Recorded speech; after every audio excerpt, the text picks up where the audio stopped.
Hello everyone. तो यार आज हम अगेंस्ट द स्काई सुप्रीम के एपिसोड 131 को एक्सप्लेन करने वाले हैं। तो विदाउट वेस्टिंग टाइम करते हैं स्टार्ट। तो जैसा कि अभी तक हमने पिछले एपिसोड में देखा कि एल्डर बहन के बारे में सब कुछ पता करने के बाद तानियो वापस से मिस बिनकिन के पेरिस में लौट जाता है। अब आगे तो इस एपिसोड की स्टार्टिंग में हम देखते हैं कि तानियो मिस बिनकिन के पैलेस में आ जाता है मास्टर के लुक में। अब मिस किन अपने मास्टर को देख के बहुत ज्यादा खुश होती हैं और वो दौड़ के उसके पास आ जाती हैं, लेकिन वो काफी उदास लग रही होती हैं। तभी तानियो उनसे पूछ लेता है कि आखिर तुम इतनी उदास क्यों लग रही हो, क्या बात है जो तुम्हें इतनी ज्यादा परेशान कर रही है। जिसके जवाब में मिस्किन तानियो को कहने लगती है कि पिछले साल से इनर सेट पिल सेक्शन में काफी कुछ हो गया है और मुझे समझ में नहीं आ रहा कि मैं करूं क्या। जिसके बाद तानियो से कहता है कि अगर तुम्हें कोई प्रॉब्लम है तो तुम मुझे बता सकती हो, क्या पता मैं तुम्हारी कोई मदद कर दूं। जिसे सुन के मिस्किन काफी खुश होती है और उसके बाद वो तानियो यानी कि अपने मास्टर को बताने लगती हैं तानियो के बारे में ही। वो उससे कहती हैं कि मैंने आपको बताया था ना कि मेरा एक स्टूडेंट था जिसका नेम तानियो था, जो कि बहुत ज्यादा जीनियस था।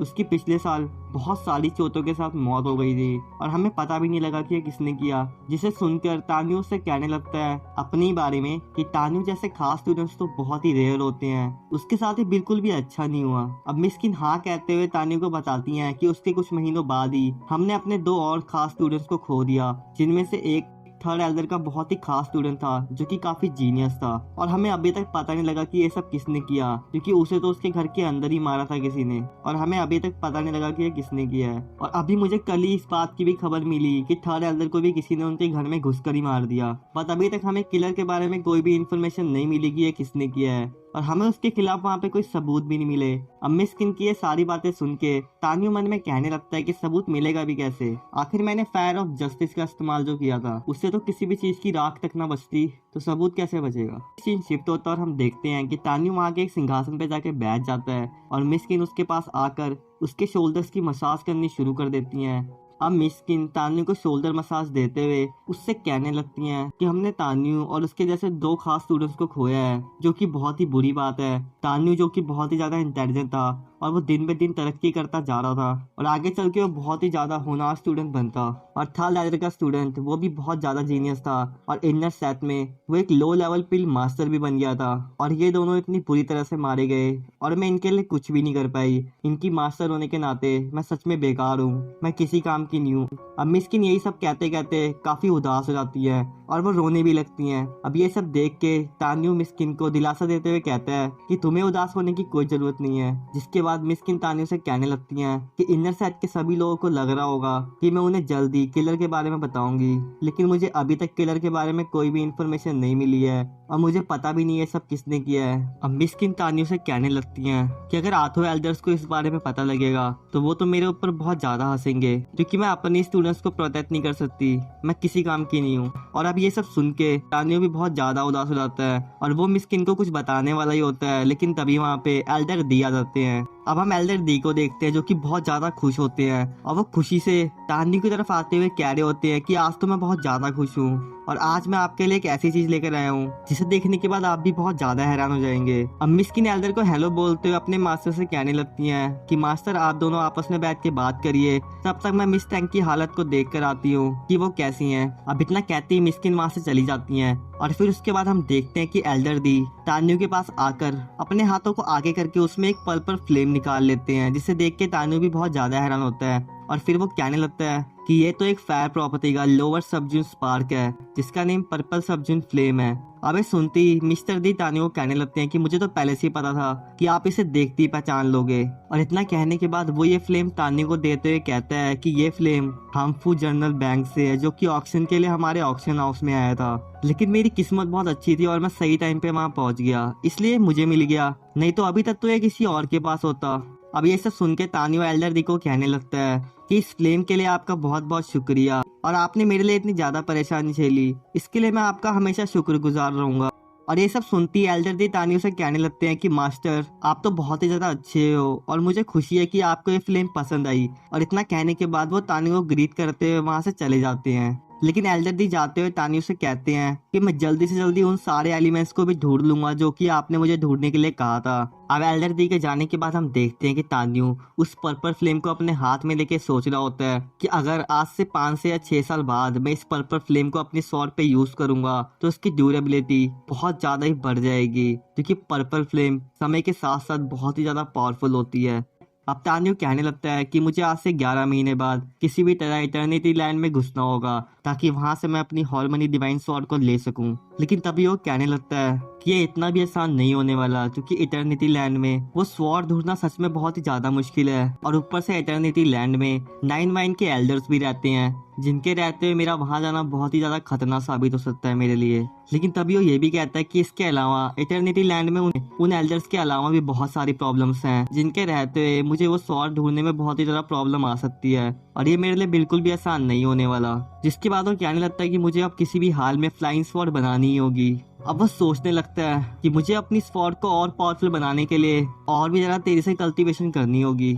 जिसके बाद वो कहता है कि पिछली बार जब मैं बेस्ट टाइम पगोड़ा के 109 फ्लोर पे गया था तो वहाँ कल्टीवेशन करके मुझे बहुत ज्यादा फायदा हुआ था, और अगर मैं इस बार भी वहाँ पे 3 महीने के लिए कल्टीवेशन करने के लिए रुक जाऊँ किसी भी तरह, तो मैं अपनी स्वॉर्ड को अपग्रेड करके उसे बहुत ही ज्यादा पावरफुल बना सकता हूँ, और फिर मेरे लिए इटर्निटी लैंड में घुसना इतना भी मुश्किल नहीं होने वाला। और ये सब सोचने के बाद ही वो मिस किन को आवाज लगाने लगता है, और वो कहता है कि मिस किन आप कहाँ पे हो, जल्दी से यहाँ पे आओ, मुझे आपसे कुछ जरूरी बात करनी है। और अब मास्टर बुलाए और स्टूडेंट ना आए, ऐसा हो सकता है? तो मिस किन भी वहाँ पे आ जाती है, और उसके बाद वो तानियो से कहने लगती हैं कि मास्टर आपने मुझे क्यों बुलाया, क्या आप मुझे बताना चाहते हो कि अब मुझे क्या करना चाहिए, या आप मुझे मेरी प्रॉब्लम का सोल्यूशन देने वाले हो? अब मिस किन की बातें सुनकर तानियो से कहने लगता है कि नहीं नहीं ऐसी कोई बात नहीं है। फिर वो उससे कहता है कि मिस किन जैसा कि तुम्हें पता ही है कि अभी एल्डर दी यहाँ पे आए थे और उन्होंने मुझे एक पर्पल फ्लेम दी जो कि एक लो लेवल स्पार्क है, इसलिए मुझे यहाँ से कुछ दिनों के लिए जाना होगा। लेकिन बस मैं तुमसे इतना चाहता हूँ कि मेरे पीछे से अगर एल्डर दी यहाँ पे कुछ सामान लेकर आते हैं तो तुम्हें उनसे वो सामान लेके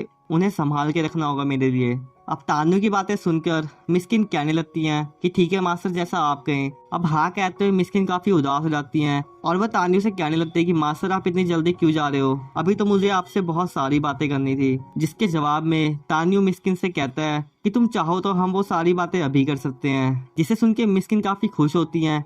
अब मिस्किन काफी उदास होकर तानियो से कहने लगती हैं कि इन कुछ सालों में इनर सेट पिल फैक्शन ने बहुत से खास स्टूडेंट्स को खोया है, और अभी तक मैं उनमें से एक भी किलर का पता नहीं लगा पाई। और फिर से वो उदास होकर कहने लगती हैं कि इनर सेट पिल फैक्शन की मास्टर होते हुए भी मेरे लिए बहुत ज़्यादा शर्म की बात है कि मैं अभी तक किलर का पता नहीं लगा पाई। और उसके बाद वो तानियो को बताने लगती हैं कि अभी कुछ ही दिनों में मैं इनर सेट पिल फैक्शन के स्टूडेंट्स को इटर्निटी सेट में लेके जाऊंगी, क्योंकि वहाँ पे तीनों एंशिएंट क्लैनों के बीच में पिल मेकिंग कंपटीशन होने वाला है, जिसे जीतने वाले को इटर्निटी लैंड में जाने का मौका मिलेगा। और फिर वो काफी उदास होकर तानियो से कहने लगती हैं कि मुझे तो लगता भी नहीं हमें कंपटीशन जीत पाएंगे, क्योंकि अब इनर सेट पिल फैक्शन में सिर्फ 2 ही ऐसे स्टूडेंट्स हैं जो कि पिल बना सकते हैं, लेकिन वो काफी लो लेवल के हैं। अब मिस किन को इतना उदास देख के तानियो मिस किन से कहने लगता है कि देखो मैं तुम्हें एक जरूरी बात बताने वाला हूँ, तो तुम्हें ये ध्यान से सुननी होगी। जिसके बाद मिस किन तानियो के आगे अपना सर झुका के उसे कहने लगती हैं कि मास्टर आप जो भी कहना चाहते हैं वो कहिए, मैं बहुत ही ध्यान से सुनूंगी। अब तानियो मिस किन से कहने लगता है कि तुम्हारे अंदर बहुत ही ज्यादा पोटेंशियल है, और मुझे पता है कि तुम आगे चलकर बहुत ही ज्यादा ताकतवर बनोगी। और फिर तानियो कहता है कि मैं ये बात इसलिए नहीं कह रहा कि तुम मेरी स्टूडेंट हो, बल्कि मैं तुम्हारी काबिलियत को देख सकता हूँ। और फिर उसके बाद तानियो मिस किन से कहने लगता है कि अगर तुम मुझे इसी तरह फॉलो करती रही तो मैं तुमसे वादा करता हूँ कि एक दिन तुम इस फेरी वर्ल्ड की बहुत ही ताकतवर इंसान बन जाओगी। लेकिन मैं एक बात हमेशा से नोटिस करता हुआ आ रहा हूँ कि जब से तुम मेरी स्टूडेंट बनी हो तुम्हें फैसले लेने में बहुत ही ज्यादा प्रॉब्लम होती है, तो इसलिए तुम्हें जल्दी से जल्दी अपनी इस आदत को सुधारना होगा। अब तानियो की ये सारी बातें सुन के मिस्किन तानियो से कहने लगती हैं कि जी हाँ मास्टर, मैं अपनी इस आदत को सुधारने की कोशिश करूंगी, और मैं आपसे वादा करती हूँ कि आपको आगे से मैं कोई भी शिकायत का मौका नहीं दूंगी। और फिर वो तानियो से कहती है कि मास्टर मैं आपकी सारी बातें अच्छे से समझ गई, और आपने आज जो भी कहा मैं उसका ध्यान रखूंगी। और इतना कहती ही वो तानियो के सामने अपने घुटने टेक कर उसे ग्रीट करने लगती है। तभी तानियो मिस्किन से कहने लगता है कि रही बात तानियो के हथियारे की, तो तुम्हें जल्दी उसके बारे में पता लगेगा, और उसका सच जल्दी तुम्हारे सामने आ जाएगा। जिसे सुन के मिस्किन काफी ज्यादा खुश होती है। अब तान्यू मिस्किन से कहता है कि अब मेरे जाने का वक्त हो गया है और आज से 4 महीने बाद मैं वापस से तुमसे मिलूंगा। जिसके बाद तान्यू और मिस्किन हॉल में ये बातें करते हुए आ ही रहे होते हैं। अब तान्यू को जाता हुआ देख मिस्किन उससे कहने लगती है कि मास्टर मैं आपको बहुत ज्यादा मिस करूंगी और मैं उम्मीद करती हूँ कि आप जल्दी मेरे पास वापस आ जाओगे। फिर वो तान्यू से कहते हैं कि प्लीज मास्टर अपना ख्याल रखिएगा। अब मिस्किन की ये सारी बातें सुन के तान्यू से एक प्यारी सी स्माइल देता है और वहां से उड़ के चला जाता है। लेकिन जाते हुए तान्यू मिस्किन से कहते हुए जाता है कि मैंने कल रात सितारों को देखा था और मुझे इस बात पे पूरा यकीन है कि आने वाले फिल्म मेकिंग कंपटीशन में तुम्हारे स्टूडेंट ही जीतेंगे। अब ये सुन के मिस्किन तान्यू से कहने लगती है कि मास्टर मुझे आपकी बातों पे पूरा यकीन है और मैं सच में चाहती हूँ कि आपकी ये भविष्यवाणी सच में सच हो जाए। और उसके बाद तान्यू वहां से चला जाता है और फिर सीन शिफ्ट होता है और हम देखते हैं कि तान्यू बहुत ही तेजी के साथ अपनी कब्र में वापस चला जाता है जहाँ पे उसे पहले दफनाया गया था।